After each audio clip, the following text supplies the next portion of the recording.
ఉన్నవి 150 పోస్టులు, వచ్చింది వేల మంది నిరుద్యోగులు. తెలంగాణలో నిరుద్యోగం ఎంత దారుణంగా ఉందో చెప్పడానికి నిదర్శనమే ఈ సంఘటన.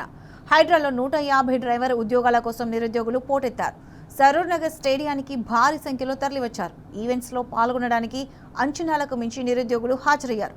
ఆశతో వస్తే ఈ అధికారులు ఏం చేశారో తెలుసా? తన్ని తరిమేశారు. దుర్భాషలాడుతూ అవమానించారు. టోకెన్లు ఉన్న వాళ్ళే ఉండండి, లేని వాళ్ళు బయటకు వెళ్ళిపోండి అంటూ గెంటేశారు. ఎవరైనా ఎక్కువ మాట్లాడితే వాళ్ళను ఐడెంటిఫై చేస్తామంటూ బెదిరించారు.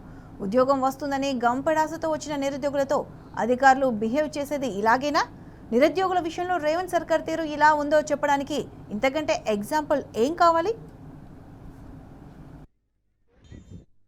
ఆయన కాంగ్రెస్ చేసిన మోసం వల్లే కదా రాష్ట్రంలో నిరుద్యోగం ఈ స్థాయిలో పెరిగింది.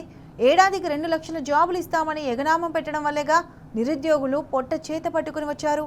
నిరుద్యోగులంటే కాంగ్రెస్ సర్కారుకు ఎందుకింత పగ? ఎన్నికలప్పుడు విద్యార్థులు నిరుద్యోగులకు తీయటి పుల్లటి మాటలు చెప్పారు. గంపగుత్తగా వారి ఓట్లని వేయించుకొని ఇప్పుడు వెన్నుపోటు పొడుస్తారా?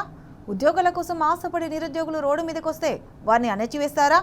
హైదరాబాద్లో 150 డ్రైవర్ పోస్టుల భర్తీ కోసం వేలాది మంది నిరుద్యోగులు వచ్చారంటే అది ముమ్మాటికి ఈ సర్కార్ ఫెయిల్యూరే. జాబ్స్ కోసం వచ్చిన యువతను ప్రోత్సహించాల్సిన అధికారులే వారిని ఘోరంగా అవమానిస్తే ఈ ప్రభుత్వం ఎవరి కోసం పనిచేస్తున్నట్టు? 32 నెలలు దాటినా 2 లక్షల ఉద్యోగాలు భర్తీ చేయకపోతే యువత తిరగబడరా? మీరు ఇచ్చిన హామీ నిలబెట్టుకోకనే కదా నిరుద్యోగులకు ఈ దుస్థితి వచ్చింది.